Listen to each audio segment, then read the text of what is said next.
Good morning, and again, welcome to Michigan Farm and Garden. I don't know about you, but I just am not really sure where the summer went.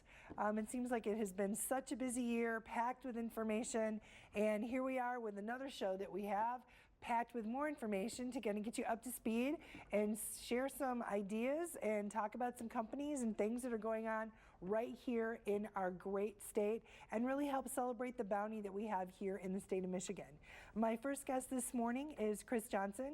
He is president of the State Grange, and so we're going to talk a little bit about the organization, what they do, what the focus is, a little bit about the issues, and then how you can get involved. We certainly know that agriculture is important here in our state, but I think a lot of times we take for granted the organizations that we have here that really keep agriculture on the cutting edge and really are those powerhouses that keep moving the industries forward that we have here in our state. My second guest this morning is Joyce McGarry. She is back, and we are going to talk about food safety. Certainly this time of year, the kids are getting ready to go back to school.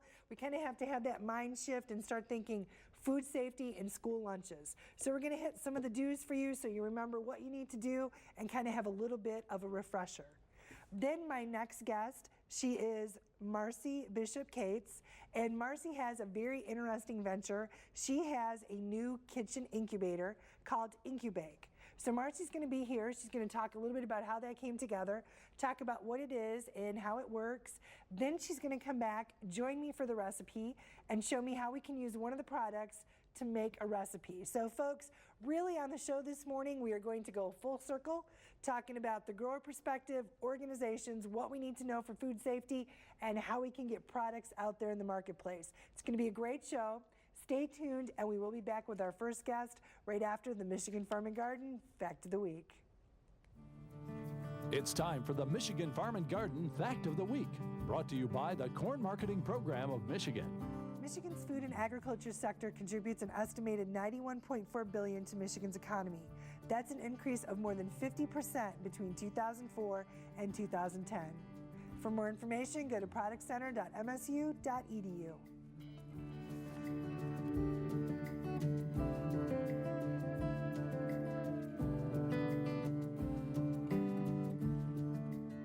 Corn touches your life every day. With over 600 items in the store that contain corn, it's America's renewable resource. There are amazing new products made from corn, like comforters, clothes, corn stoves, dinnerware, and of course, ethanol. Corn, America's renewable resource, powering industry, feeding America, and fueling the future. Thanks to Michigan's corn farmers, the future is bright for innovative products made from corn. To learn more about how corn touches your life, visit our website.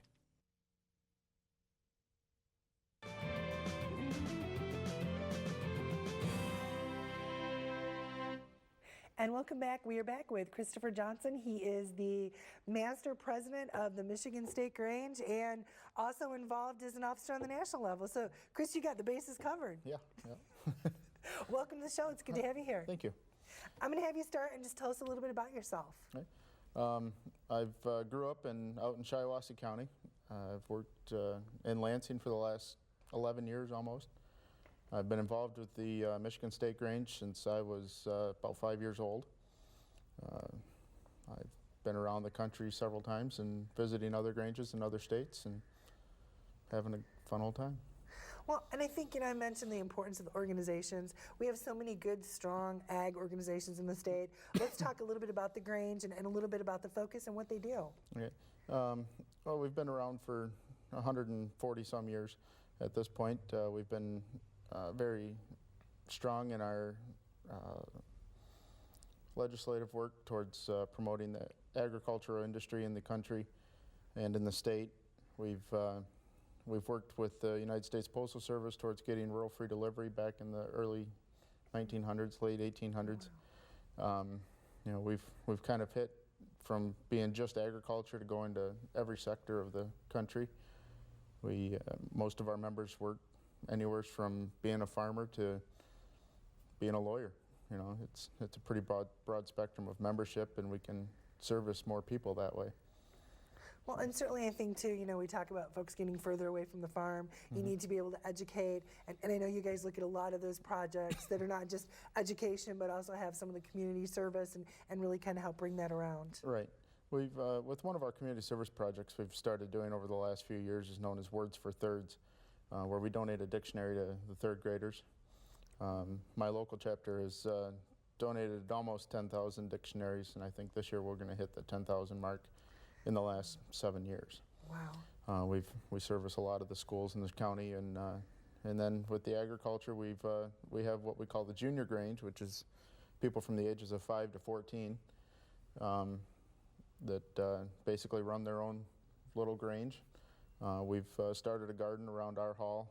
I know a couple other granges in the state have done the same thing. It teaches the kids that are sometimes city kids that come out to the meetings. They learn a little bit about planting their vegetables and watering them and weeding them and all that good stuff. And so. Well, and it's always good to start the kids young, get them into agriculture and kind of share some of those projects. And, certainly when we look and look, on the national level with your involvement there, what are some of the different issues or things that they're working on? The biggest thing we're working on right now is the Farm Bill legislatively that we're just wishing they'd hurry up and do something with it. They've passed it through the Senate Ag Committee, they've passed it through the House Ag Committee, and now they just don't want to touch it because it's an election year. They're afraid there's something in there that might not get them reelected, so if they would just vote on it would be good. Oh, yeah. And it's my understanding if something doesn't happen, we don't want those circumstances. Right. I don't think I'd go so far as to say it'd be devastating, but to the agriculture community, but it's going to be a pretty hard hit. If some of the programs that are in the current Farm Bill are not renewed in a timely fashion, then who knows what's going to happen. Well, and I think too, as you bring that up, I think that's more important. And we don't talk about organizations enough. That's an even more important reason to get involved, because you need to have that collective voice, and you need to make sure legislators and other folks know what the ramifications are. Right. One of the other things we're looking at right now is the Universal Service Fund. They finally opened that up to broadband extension, and by opening that up, the farmers who nowadays are doing so much by technology, they need the internet access and they can't get it through dial-up. So by being able to expand the broadband service, they're going to be able to help the farmers in the more rural communities and work out better for them. Well, it certainly, too, as we look at that and we look at the technology, I don't think people always realize all that it's meant to agriculture, but there's a lot of our folks that are really out there on the cutting edge pushing that envelope. Yep. So when you look at the Grange, how do folks get involved? How do they learn more? Tell us a little more about that. You can go to the Michigan State Grange website, michiganstategrange.org. There's information on there about how to contact us. We also have a new membership that we're offering through the National Grange, which is an e-membership. So if you're not able to make it to all the meetings, but you still want to be able to support the organization, you can do that through the National Grange at their website. You can give me a call. My phone number's on the website. We'll go from there. And what are people looking at as far as costs to get involved or cost to be in projects, those kinds of things? Because of it being the e-membership through the National Grange, it's $12 a year. For a regular membership in the state of Michigan is $40 a year per person. But for a family, it's only $80. So you can, however many kids you have, and you and your spouse, and it's $80 a year. And I had to bring that up and ask that because there's not many things we do or places we can get involved for $12 or $80 or less than $100. So right. I think that's important when we look at agriculture. A lot of the things there are still the same economies, very economical. And Chris, we're almost out of time, but for folks that are out there, what would you tell them about getting involved? It's a great organization. Like I said, I've been involved since I was 5 years old. I'm 32 now. I know people that have been involved since they were 5, been involved till they were 97. It's an organization that's for everybody, and there's always something for everybody in the organization. If they come, you'll find something for them to do. I will find something for you to do.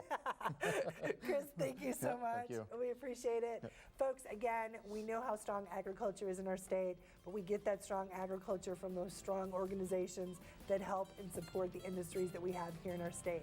Stay tuned. We'll be back right after this message, and we're going to talk about food safety.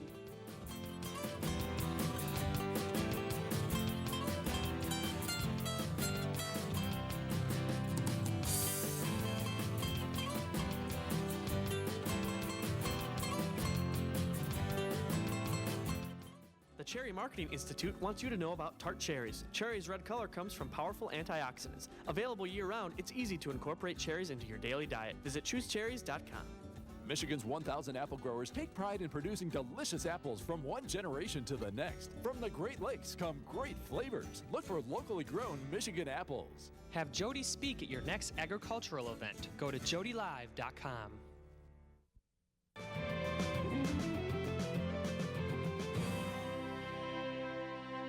And welcome back. We are back with Joyce McGarry, MSU Extension. Joyce, welcome back. Thank you. Thanks for having me back again.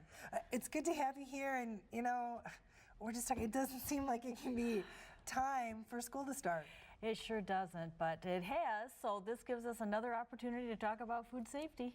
Well, and I know we talk about it a lot, but I don't think you can do it too much. If anybody's ever had food poisoning once, you don't ever want to just assume you're doing the right thing. You don't ever want that again. That's what I've heard from a lot of our consumers. That's right. So you can't. It's just an awareness. I think people sometimes forget they're in a hurry. It's a fast-paced life. And certainly when we're packing school lunches for our kids or even for ourselves, we have to remember that if we're having things out of the refrigerator that are supposed to be kept cold, they really need to stay cold in their lunch bags. So there's such a nice variety now of insulated lunch bags. So it makes it a little easier in that way, but you have to remember that where you store your lunches, it will probably be over 40 degrees, which is what we try to keep our refrigerator at. And we don't recommend keeping food above 40 degrees more than 2 to 4 hours. So if you're packing your lunch at 6 o'clock in the morning, you don't eat till noon, you really have to make sure that you pack it so there's some cold, that it keeps cold. And there's a lot of variety out there too to have you be able to do that. And I think everyone has heard about freezing the juice box, which is one way of doing it. And there's also now a lot of variety of the frozen blue ice that you can pack. And that also keeps your sandwiches, whatever perishable food you have, to the right temperature. Well, and this is nice because this isn't one of those great big, huge ones. This is really nice and small. They've come out with some very nice ones now. And of course, we don't want to forget before we even start to eat our lunch that we have to wash our hands in some way. It's not always available to use soap and water, so there's a lot of antibacterial products out there, and that makes a suitable substitute, not the best substitute, but suitable. So it's really important if you can pack that in your children's lunch and your lunch to make sure that they understand to use that before they even start eating. But there's a lot of great products out there. When I went to the store, and we can always go back to our basics, just our raw fruits, apples, peaches, bananas, things that are not even cut up that make a great lunch or a snack. There's also the pre-packed apple sauces and cut up fruit that make it easy to have fruit in your lunches. And then I also found some protein, because I think that's the hardest thing to get in your lunches, because we have our peanut butter and jelly sandwich, which I think you get a little tired of after a while. So then you go into a meat sandwich, and you have to be careful about the mayonnaise and the meat that's in that sandwich. But there's also now prepackaged tuna, and also the nice snackables, the munchables that are out there that gives you that choice of meat and cheese. So it gives you some opportunity to try to get all the food groups in. I think that's our biggest challenge. Well, and too, I've noticed, Rachel's not very old, but still, she's in preschool, so when it's our time for snacks, one of the great things is to try to get her involved in, what do you want to take, what do you want to share, and really get her into it, and then we have a spot where we put it, and those are her snacks. And I think just to start that when you're young of what are the options, and she has good, healthy options that are there that she can choose. And it's so nice because she's still young enough that you control everything that she eats. But it is nice to have her be part of that choosing in the grocery store of what she would like, and certainly to gear them towards the healthier choices. So it's a great thing to start at a young age, because you know there's a ton of choices out there, and we always have tried to teach our children the best choices, and everything else in moderation. So this gives us another opportunity to talk about healthy food choices as well as keeping what we have safe to eat. Well, and I think that's so important. And, you know, too, as you kind of broaden some of those horizons, I've had some things that I normally wouldn't pick up and choose. But, you know, if you have a young family member that wants to try it, it's a great way, and it's a neat way to get the family to try a different food, especially when we look at the bounty. And most of the time, we really do like it. Yes, and it does. It gives us an opportunity to have variety. And if we can do the raw vegetables with dip, that helps too. That gives us a lot of variety, and it is an opportunity to talk and to communicate the different choices that we have here in the grocery stores. You know, when you go, there's 1,000 different choices. So we as parents have to take that responsibility to help them find the right choices. And it's also our responsibility to make sure what they're eating is safe. And it starts out with washing your hands. Well, you know, and I like to, as we talk about this, there are so many different opportunities, and a lot of times too, I don't think we always think as adults, what are our lunches to make sure we're getting a good balanced meal and we're able to keep the hot and the cold. That's right, and we're also talking about limited income, and it is a lot less expensive to pack your own lunch. Well, and I think too, as we look at that, we can look at some of that diversity, we can take advantage of what's on sale, you can plan ahead, and you can find things that are going to work for all the different people in that household. That's true. Nice opportunity to try variety. Well, Joyce, thank you so much. We appreciate it, and we'll make sure we keep the cold and we keep the hot. And wash your hands. There you go. There you go. Thank you so much. Thanks, Jody. Folks, remember, it's important for your lunch, but as the kids get back out there and as they head to school, let them be part of that process if that makes a difference. Make sure you keep the cold, keep the hot, and as Joyce mentioned, there's so many different ways that you can do it. Just be innovative, freeze your juice boxes. We just want to make sure that everybody's food stays safe, especially when you get back out there and you get back to school. Stay tuned. We'll be back right after this message.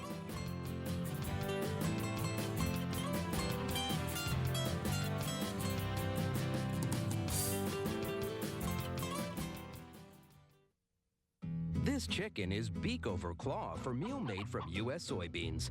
Now, one chicken may not be too much to cluck about, but suppose we add another, and another, and another. Before long, you've got billions of hungry customers around the world all clamoring for the same thing, our soybeans.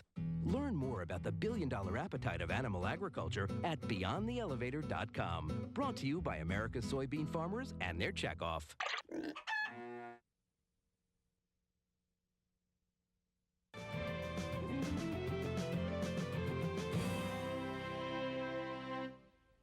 And welcome back. We are back with Marcy Bishop Kates, owner, manager, I want to make sure I get it right, IncuBaKe, the kitchen incubator. That's correct. Welcome to the show. Thanks for having me. I've been looking forward to this. Oh, I have too. You know, I always like to have new businesses and just emailing and back and forth and talking.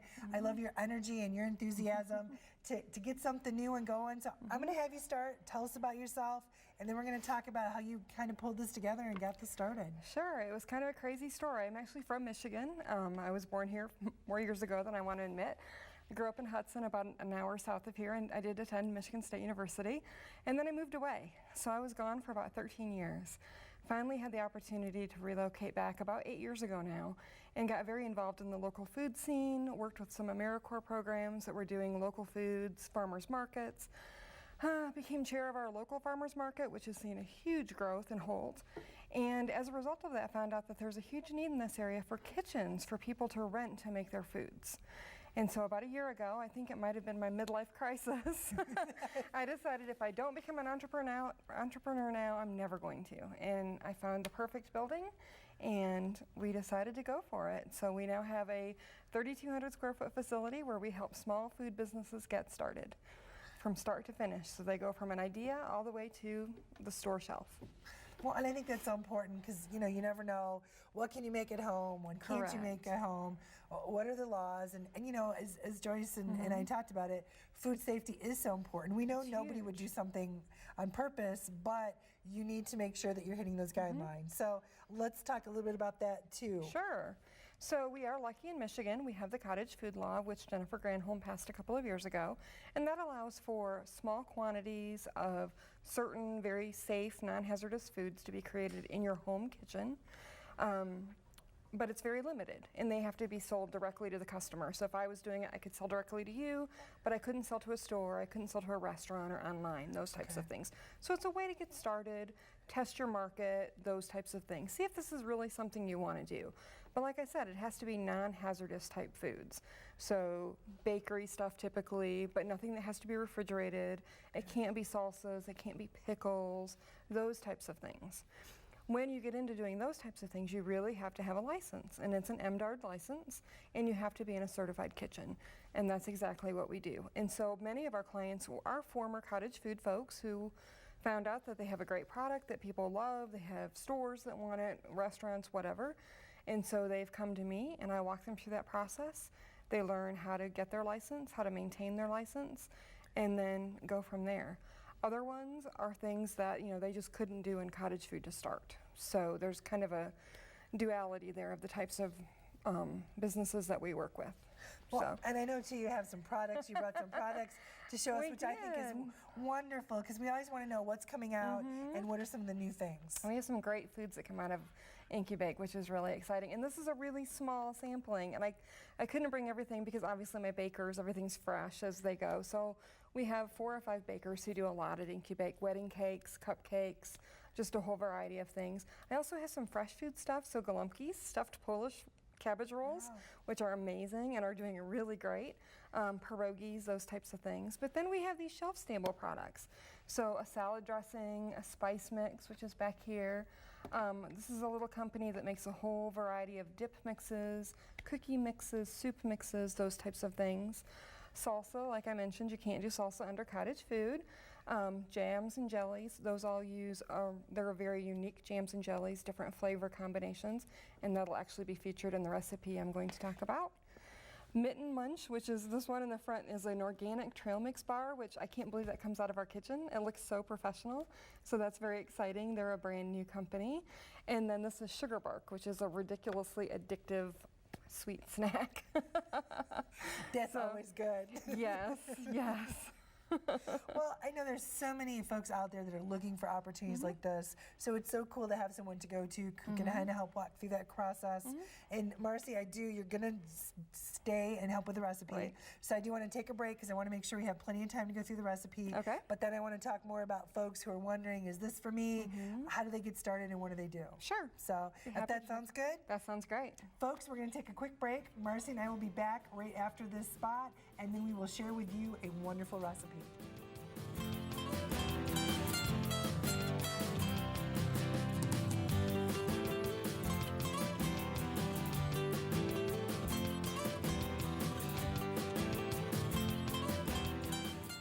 Hi, I'm Jody. Corn is America's renewable resource. It can be used to fuel your vehicle and heat your home. Corn is grown in abundance in the state of Michigan, and it is a great alternative to foreign oil when it comes to heating your home. In fact, you can install a corn heater, furnace, or boiler in your own home. These work much the same as conventional furnaces, but they use Michigan-grown corn. By using corn to heat our homes, we're creating a more secure future for everyone. Select Michigan. It's good for you, the grower, and the economy.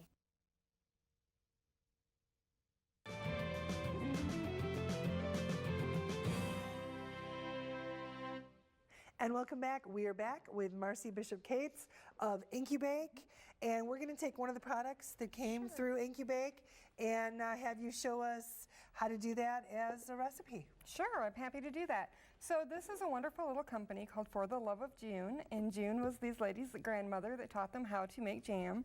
Oh, very and sweet. They make really unique, wonderful flavors. And if you go to their website, they have lots of wonderful recipes. It's hard to decide what to make first. But one of the things they do a lot with are salads and dressings out of their jams and jellies. So this is a strawberry lemonade, And all I've done is mix the jam with a little bit of olive oil, kind of equal parts. And it's been sitting a while, so it did set up a little bit, but that's okay. So in the salad I did, I really wanted to use some of the things that are in season now. So I used some fresh baby spinach, and then fresh pears, blackberries, and some basil out of the garden. A little bit of black pepper. Sometimes I would put a little bit of goat cheese on this. Wasn't able to get out to the farmer's market this weekend, and we have such wonderful goat cheese available in this area. So I just decided to skip it this time, so since we didn't have it. And then you would just drizzle this with a little bit of the vinaigrette, which is going to be a little messy, but that's okay. It's a little thicker. And then some toasted sliced almonds. Now, alternatively, you could use, if you wanted to, you could actually use a little bit of the granola. Would be a wonderful salad topper, especially on kind of your classic Michigan salad, you know, where you have the strawberries or blueberries and those types of things. The local granolas are wonderful with those salads because they have the local honey and those types of things. So then you'd be using 2 IncuBaKe products. So obviously this can be switched up. This would be wonderful with apples in it, with blueberries in it, mixed greens, whatever's really in season now.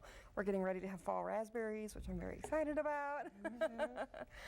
And that's one of the reasons I love like the recipes like this that are so versatile, because just depending on what's in season, you can just tweak a little bit, and you can really bring out a whole different set almost of flavors. Yeah, and really any of their jams and jellies you could mix with a little bit of olive oil or other neutral oil, and you have a really nice vinaigrette. Wonderful. Well, Marcy, I want to tell the folks at home, if you want to try this recipe, visit us online at MichiganFarmandGarden.com, or you can write to Michigan Farm and Garden Recipes, P.O. Box 461, Williamston, Michigan 48895, and we'll make sure we get it out to you. I also want to talk to if there are folks at home, because I know there's a lot of people at home that make something that friends say, oh, you know, you should sell that or you should bottle that. It is really scary and overwhelming to think, what do I do? It's very overwhelming. That's why I always offer a free initial consultation. And that's where I have people come in, they visit the kitchen, it's confidential, so we talk about what they want to do, and then I don't talk about that to everybody else. And then we make a decision, is this for you? Many times I will refer them to some other local business resources like the SBTDC, the MSU Product Center, who you mentioned earlier, Department of Ag, those types of folks. Very often it's something that could be done under cottage food, and so I will advise them, you know, let's try this under cottage food out of your own home for a while and see what happens. And so it's not like I automatically say, nope, you got to do this here. We kind of work through that process and think about, can they actually make money on this or even break even, or are they going to, you know, cause some problems for themselves? So it is a bit of a process, but I have people who I talked to a year ago and who are just now getting started. I also have people that I talked to 2 weeks ago and are just now getting started. And so we move at everybody's pace that they're comfortable with. Well, and that was going to be one of the things I was going to ask. I'm so glad you hit that, because timeline, startup costs, I mean, it really has to vary depending on the products. It really does, because the packaging makes such a difference. You know, if you're doing something jarred or bottled, your packaging is going to be a little bit more. It really depends on what you're doing, and we can talk through a lot of that, and I have resources for a lot of those different things.